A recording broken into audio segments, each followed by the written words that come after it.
Tania écoute Marim, nous commençons aujourd'hui le Pérec même Dalet. Il se trouve à la page 124, Samerbet Amoudbet. L'Admor Zaken nous a parlé de deux formes différentes d'amour pour Dieu, dans le Pérec précédent. Avaraba, c'est un cadeau de Dieu qui ne vient pas par mon effort, c'est appelé Ava Betanugim, un amour par lequel je me délecte de la proximité avec Dieu, je ne la recherche plus puisque je l'ai déjà trouvé. Et il y a une condition toujours nécessaire, être Shalem Beyira, c'est-à-dire avoir su développer convenablement ce que nous avons appelé dans les prakim précédents, Yira Tata, c'est-à-dire Kabbalatol, obéir, Yira Tret, Yira Elokim, très bien. Ensuite, nous avons parlé de Avat Olam. Avat Olam, c'est tout le contraire, je l'obtiens par mon effort, par un effort de réflexion, consacré à la grandeur de Dieu. Je vais construire cet amour de Dieu par mon effort et ma réflexion. Cet amour va m'amener à rechercher davantage de proximité avec Dieu, je la recherche parce que je ne l'ai pas encore trouvé. Et être Shalem Beyira, c'est pas toujours une condition nécessaire, comme on en a parlé la dernière fois avec l'exemple de Rabbi Elazar ben Dourdaya. Et la Noah Zaken va nous dire tout de suite que ces deux formes d'amour pour Dieu vont se subdiviser en de nombreux niveaux différents. Alors concernant Avaraba, on le comprend facilement puisqu'il s'agit d'un cadeau de Dieu, donc on comprend qu'il peut nous faire un cadeau plus grand ou moins grand, ça dépend de Dieu. Concernant Avat Olam, on va le comprendre aussi, Avat Olam est un amour pour Dieu qui dépend de la profondeur de notre réflexion, ce qu'on a appelé Brinat Adat.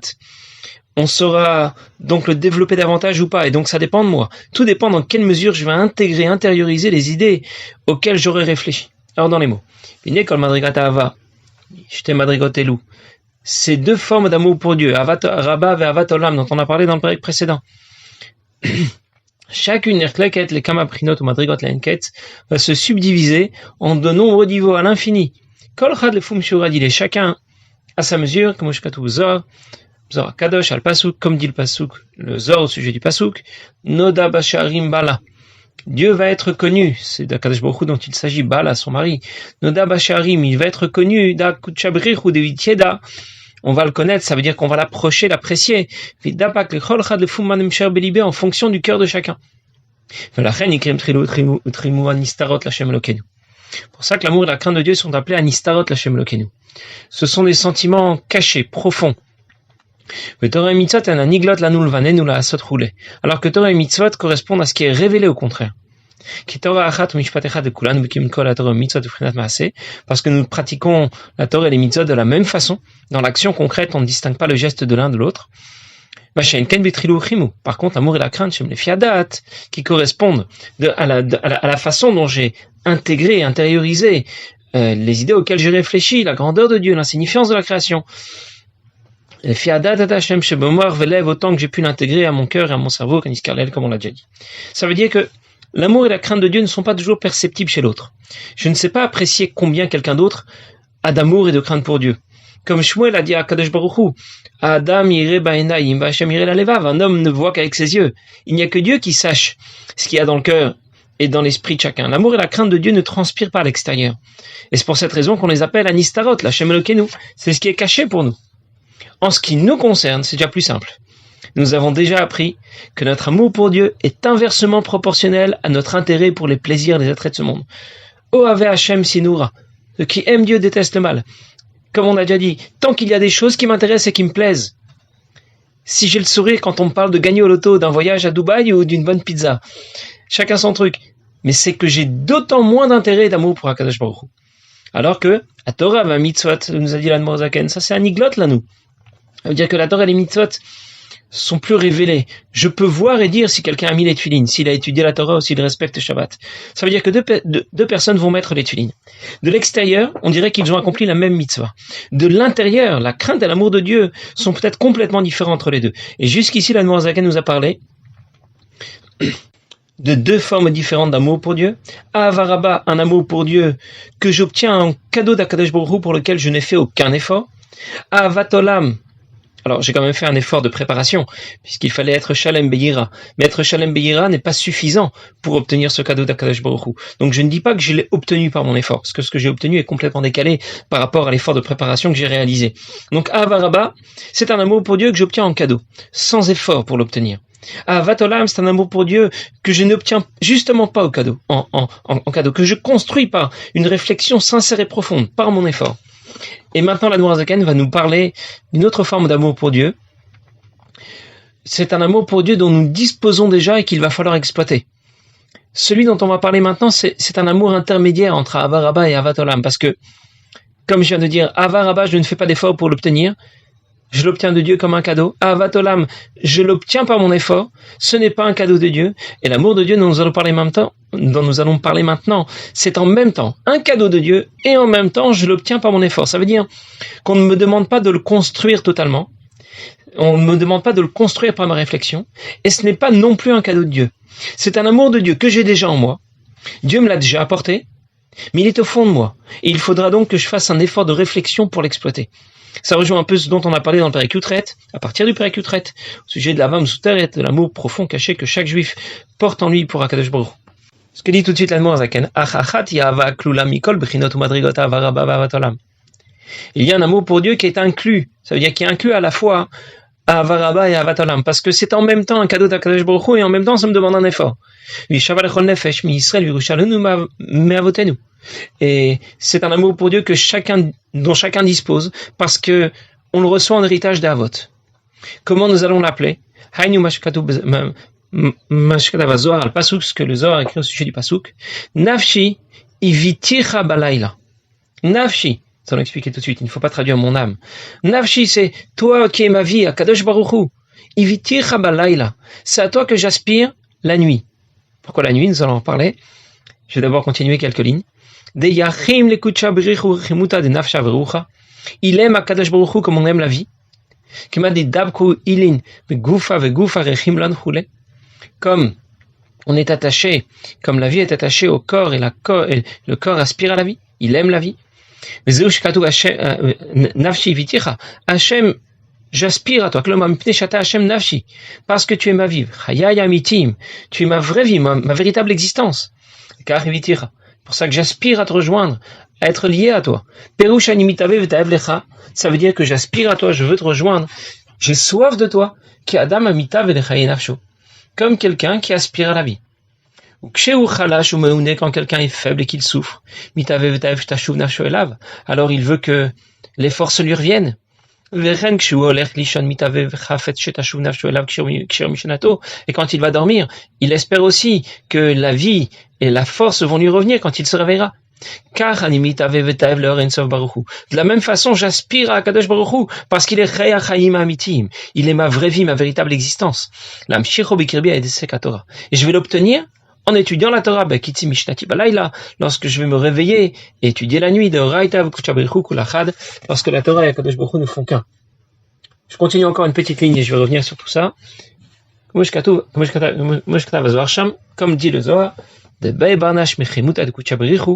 qu'un homme va désirer par amour pour Dieu les Mekam Bechol Laila, se lever chaque nuit, les Shtadla Bepul Chane, pour s'efforcer de le servir, de servir Dieu en étudiant la Torah, ad Tzafra, jusqu'au matin.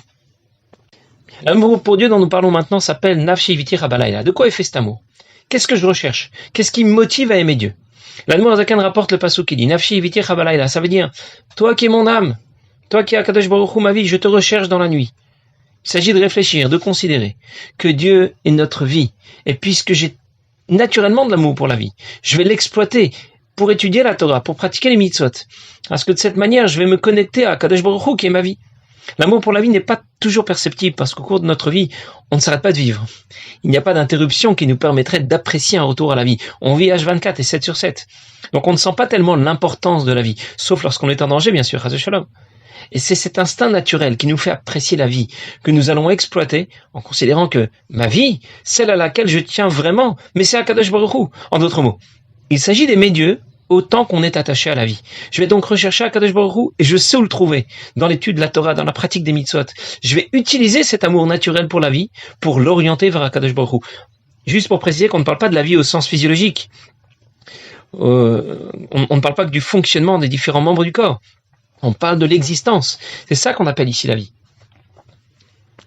Ça veut dire que je suis attaché à mon existence, je veux continuer d'exister, eh bien, il ne me reste plus qu'à considérer que mon existence dépend totalement d'Akadosh Baruch Hu. Et je vais l'aimer autant que je souhaite continuer de vivre et d'exister. Alors tout ça c'est très bien, mais pourquoi la nuit? Le Mourazakan rapportait, Kitsi Mishnati Balayla.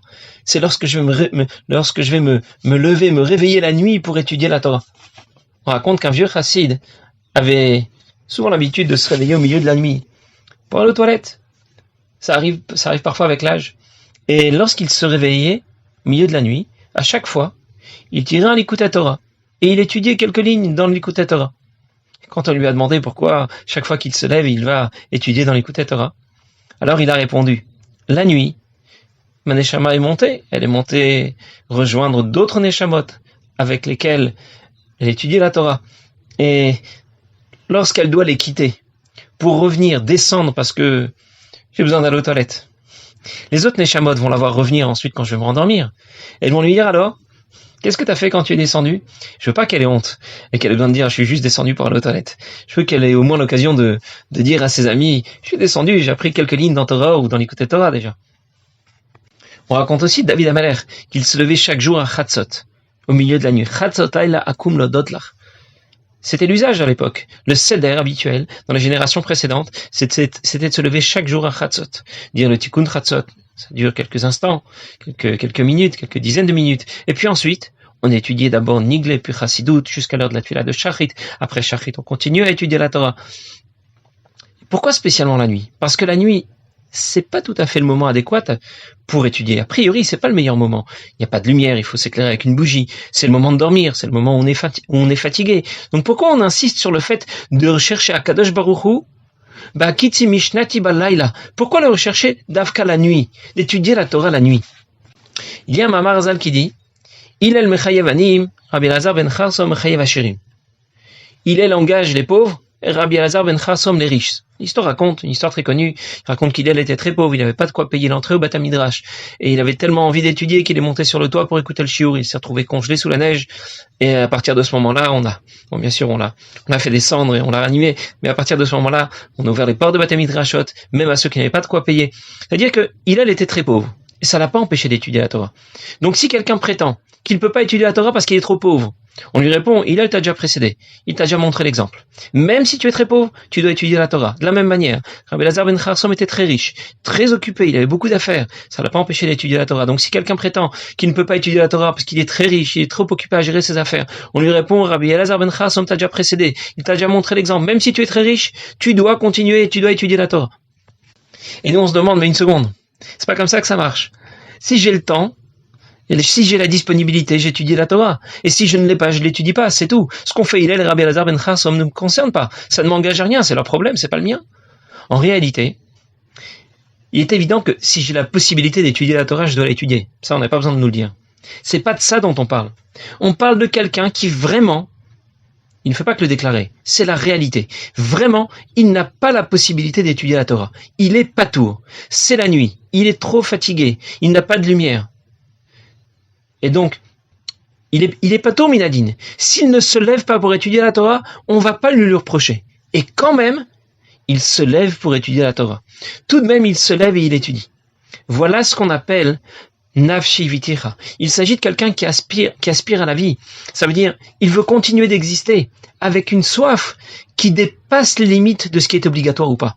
Avec cette même soif, c'est avec cette même soif que je vais étudier la Torah et me lier à Kadosh Baruch Hu, au-delà des limites de ce qui est obligatoire ou pas. Je vais étudier par amour pour Dieu. Je tiens à Dieu comme je tiens à la vie. Alors je me contente pas du minimum.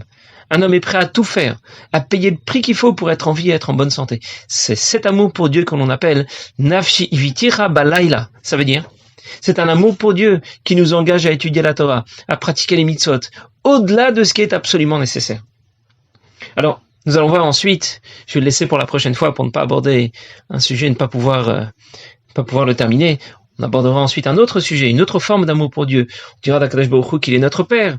Et dans ce cas, lorsque je vais réaliser qu'Akadosh Baruch Hu est mon Père, eh bien, là encore, j'aurai une autre raison pour l'aimer. En d'autres mots, avec Dieu, c'est comme tu veux. Tu peux l'aimer comme tu veux. Tu peux l'aimer parce que tu as considéré qu'il était le plus grand, que la création est insignifiante devant lui. Tu peux l'aimer parce que tu as compris qu'il était ta vie et ton existence. Tu peux l'aimer parce qu'il est ton Père, comme nous allons le voir la prochaine fois. Mais tu dois pouvoir pratiquer Torah et Mitzvot avec un amour pour Dieu qui va te motiver. Ça ne peut pas être sec. Tu dois être motivé pour pratiquer Torah et Mitzvot. Mais je vais laisser ça pour la prochaine fois. Passez une bonne journée.